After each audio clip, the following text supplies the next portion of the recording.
Hello everyone, welcome to our another new blog. আজকে একটা সুন্দর ব্লগ নিয়ে হাজির হলাম। আমাদের প্রতিবেশী আন্টি আজকে আমাদের জন্য রান্না করে পাঠিয়েছে। আর তারা যেহেতু মুসলিম, তো কোরবানি ঈদে প্রতি বছরই তারা কোরবানি দেয়। আর গত বছরও কিন্তু এই আন্টিরা আমাদেরকে গরুর মাংস দিয়েছিল।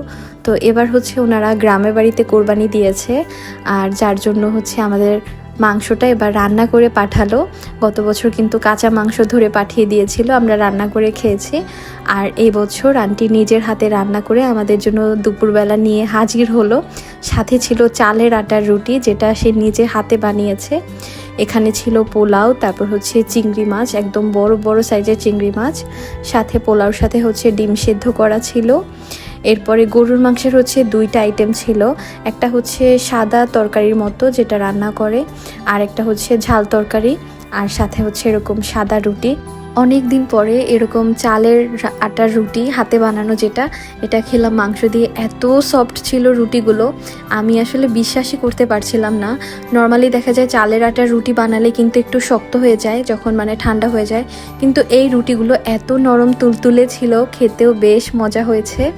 আর এখানে গরুর মাংস দিয়ে আমরা রুটি টেস্ট করছিলাম প্রথমে, তারপর পোলাওটা নিব। পোলাওটাও কিন্তু বেশ ভালো হয়েছে রান্না। এর আগেও কিন্তু আমাদের এই আন্টি আমাদের জন্য রান্না করে পাঠিয়েছিল। আর এখানে আমার শাশুড়ি মা যেহেতু গরুর মাংস খায় না, তো উনি চিংড়ি মাছ দিয়েই খাচ্ছিল, আর সাথে ডিম ছিল।